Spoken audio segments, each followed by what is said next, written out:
नमस्कार, आप देख रहे हैं टीवी 9 राजस्थान। मैं हूं अम्बेश श्रीवास्तव और एक बार फिर राजस्थान की सियासत में लेटर बम फूटा है। और ये लेटर बम जो है वो मंत्री किरोड़ीलाल मीणा की तरफ से आया है और भेजा गया है मुख्यमंत्री भजनलाल शर्मा को। लेटर पेपर लीक मामले को लेकर है। लेटर में जिक्र है बाबूलाल कटारा का।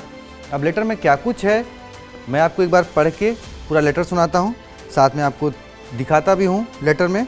तो देखिए, लेटर लिखा है किरोड़ीलाल मीणा की तरफ से। उनके ऑफिशियल जो लेटर हेड होता है मंत्रालय के द्वारा, कृषि मंत्री वाला, वो वाला लेटर है। उसमें लिखा है, मैं आपका ध्यान हाल ही में मेरी राजस्थान लोक सेवा आयोग के निलंबित सदस्य श्री बाबूलाल कटारा से चर्चा की और आकृष्ट कर रहा हूं। उन्होंने बताया कि एक साधारण आदिवासी परिवार से होने के कारण उन्हें अकेले को ही निशाना बनाया जा रहा है और पूरे प्रकरण को इस प्रकार प्रसारित किया जा रहा है मानो समस्त फर्जीवाड़ा उन्होंने ही किया हो, जबकि भर्तियों में फर्जीवाड़ा कर युवाओं की मेहनत, प्रतिभा और सपनों का सौदा करने वाले बड़े मगरमच्छ आज भी खुले आम घूम रहे हैं।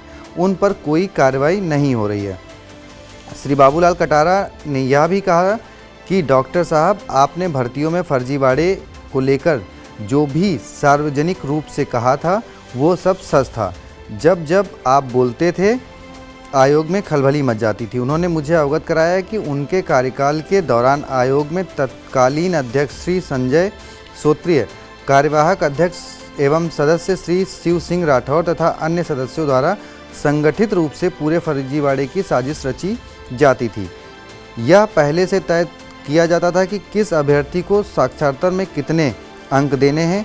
जब मैंने उनसे पूछा कि क्या OMR सीट एवं उत्तर पुस्तिकाओं में भी गड़बड़ी की जाती थी, तो उन्होंने स्पष्ट कहा कि जब साक्षात्कार में अंकों का खुला खेल हो सकता है तो OMR सीट और उत्तर पुस्तिकाओं में फर्जीवाड़े क्यों नहीं हो सकते। मैं पूर्व में ही SOG को इस बात के पुख्ता साक्ष्य सौंप चुका हूं कि श्री दीपक उत्प्रेती, श्री शिव सिंह राठौर एवं श्री संजय सोत्रिय ने आयोग में अपने अपने कार्यकाल के दौरान OMR सीट पर उत्तर पुस्तिकाओं में बड़े स्तर पर अंकों में फेरबदल कर योग्य अभ्यर्थियों के साथ गंभीर धोखाधड़ी की है। वर्ष 2018 की RS मुख्य परीक्षा में उत्तर पुस्तिकाओं को जांचने की महत्वपूर्ण जिम्मेदारी श्री शिव सिंह राठौर के पास थी। MDS विश्वविद्यालय द्वारा इस कार्य के लिए प्रोफेसर शिवदयाल सिंह शेखावत को कोऑर्डिनेटर बनाया गया, जो श्री शिव सिंह राठौर के घनिष्ठ मित्र हैं। श्री शिव सिंह राठौर ने अपनी चहेती फर्म को उत्तर पुस्तिकाओं की स्कैनिंग का कार्य सौंपा, जिससे जिन अभ्यर्थियों के अंक बढ़ाने थे उनकी उत्तर पुस्तिकाएं चहेते परीक्षकों तक पहुंचाई जा सके। मुख्य परीक्षा की उत्तर पुस्तिकाएं मात्र 18 दिनों में जांची गईं। तय समावधि में RTI के तहत प्रतियां उपलब्ध नहीं करवाई गईं क्योंकि कई अभ्यर्थियों के अंक और बढ़ाने थे। जिन प्रश्नों में नो अटेम्प्ट लिखा हुआ था उनमें चहेते अभ्यर्थियों को बुलाकर उत्तर लिखवाए गए और अंक प्रदान किए गए, जिसके प्रमाण मैंने SOG के तत्समय सौंप दिए थे। गलत उत्तरों पर भी अंक दिए गए। कई अभ्यर्थियों की उत्तर पुस्तिकाएं ऐसी प्रतीत होती हैं मानो उन्हें लिखने के लिए 8 से 10 घंटे का समय दिया गया हो, जबकि पेपर सॉल्व करने का समय 3 घंटे का था। साक्षात्कार में भी गंभीर गड़बड़ियां हुई। एक अभ्यर्थी के संबंध में RPSC के सदस्य भूपेंद्र यादव को इंटरव्यू से पहले ही WhatsApp पर मैसेज कर बता दिया था कि अमुक अभ्यर्थी के 82 अंक आएंगे और वही अंक दिए गए। इसके प्रमाण में मैं पूर्व में ही SOG को सौंप चुका हूं। RS भर्ती 2021 में प्रश्न पत्र निर्माण की जिम्मेदारी कार्यवाहक अध्यक्ष होने के नाते श्री शिव सिंह राठौर के पास थी, जिन्होंने मुख्य परीक्षा के 10 अंकों के एक प्रश्न को ट्वीट करके लीक किया था तथा अन्य जरिए से चहेतों को प्रश्नों की जानकारी दी, जिसके प्रमाण भी मैंने SOG को थमा दिए। माननीय उच्च न्यायालय द्वारा प्रारंभिक परीक्षा निरस्त किए जाने के आदेश के बावजूद श्री शिव सिंह राठौर के दबाव एवं जिद के कारण मुख्य परीक्षा जल्दबाजी में आयोजित करवाई गई ताकि उनके चहेते अभ्यर्थियों का चयन सुनिश्चित किया जा सके। श्री संजय सोत्रिय ने अध्यक्ष रहते हुए RSS भर्ती 2021 की मुख्य परीक्षा की उत्तर पुस्तिकाएं निजी विश्वविद्यालय एवं महाविद्यालयों के शिक्षकों से जचवाई, जिससे अपने चहेतों को मनमाफिक अंक दिए जा सके। श्री दीपक उत्प्रेती, श्री शिव सिंह राठौर एवं श्री संजय सोत्रिय के कार्यकाल में आयोग द्वारा आयोजित सभी भर्तियों में बड़े पैमाने पर भ्रष्टाचार हुआ। प्रारंभिक परीक्षा, मुख्य परीक्षा एवं साक्षात्कार में बड़े पैमाने में फर्जीवाड़े किए गए। एक भी भर्ती ऐसी नहीं रही जिसमें पूर्ण पारदर्शिता के साथ केवल योग्य अभ्यर्थियों को का चयन हुआ हो। उपरोक्त परिस्थितियों एवं प्राप्त जानकारियों के दृष्टिगत रखते हुए मेरा आपसे विनम्र किंतु एवं दृढ़ एवं आग्रह है कि एसओजी के निर्देशित किया जाए कि दीपक उत्प्रेती, श्री शिव सिंह राठौर एवं श्री संजय सोत्री के कार्यकाल में आयोजित समस्त भर्तियों की समग्र, निष्पक्ष एवं समयबद्ध जांच की जाए। उपलब्ध साक्ष्यों के आलोक में यदि आवश्यक हो तो संबंधित व्यक्तियों को हिरासत में लेकर पूछताछ की जाए, जिससे पूरे तंत्र एवं नेटवर्क की स्पष्ट तस्वीर सामने आ सके। साथ ही यदि जांच के दौरान या आवश्यक एवं आप देखिए विधि सम्मत पाया जाए तो श्री बाबू लाल कटारा को सरकारी गवाह बनाए जाने की संभावना पर भी विचार किया जाए, ताकि न्यायालय के समक्ष तथ्यात्मक एवं ठोस साक्ष्य प्रस्तुत किए जा सके।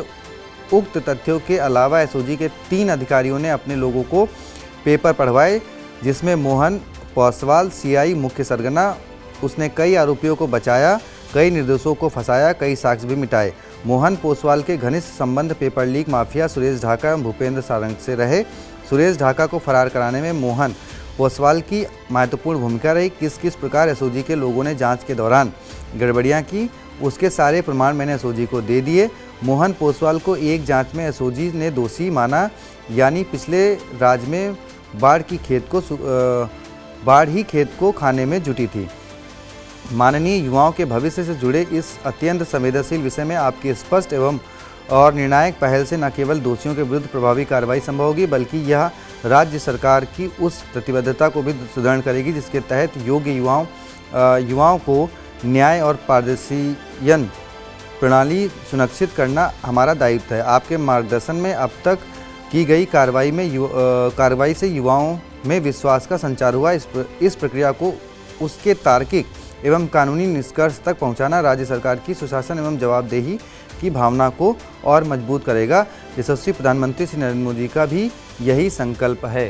सादार मंत्री किरोड़ी लाल मीणा। अब देखिए बीजेपी जब सत्ता में आई थी उसके बाद से ही लगातार मंत्री किरोड़ी लाल मीणा अपनी सरकार से भी पेपर लीक और आरपीएससी को लेकर सवाल पूछ रहे थे। आपको याद होगा जब प्रधानमंत्री का दौरा था उस बीच में किस तरीके से जो अभ्यर्थी थे एसआई भर्ती परीक्षा 2021 के उनकी धरपकड़ हुई थी, क्योंकि उनका प्लान था कि वो प्रधानमंत्री के सामने अपना विरोध प्रदर्शन करेंगे। जब पुलिस वहाँ पहुँचती है तो बाबा किरोड़ी भी उनको बचाने के लिए वहाँ पहुँच जाते हैं। इस तरीके की तस्वीरें भी सामने आई थी। उसमें बाबा किरोड़ी पर आरोप भी लगा था, जिसके बाद उन्होंने इसका खंडन भी किया था। खैर, क्या बाबा किरोड़ी एक बार फिर अपनी ही सरकार से पेपर लीक मामले को लेकर दो हाथ करने को तैयार हो गए हैं? और वहीं क्या बाबूलाल कटारा को सरकारी गवाह बनाकर एक बार फिर कांग्रेस पर पलटवार की तैयारी हो रही है? और इसमें क्या बीजेपी किसी अपनों को बचाना चाहती है? क्योंकि पेपर लीक पे जिस तरीके से ढीला रवैया अपनाया जा रहा है और कांग्रेस जिस तरीके से घेरने को तैयार बैठी है, उससे कई सारे सवाल खड़े होते हैं। खैर, आपकी क्या राय है? कमेंट बॉक्स में बताएं। वीडियो को ज़्यादा से ज़्यादा शेयर करें, चैनल को सब्सक्राइब करें। शुक्रिया।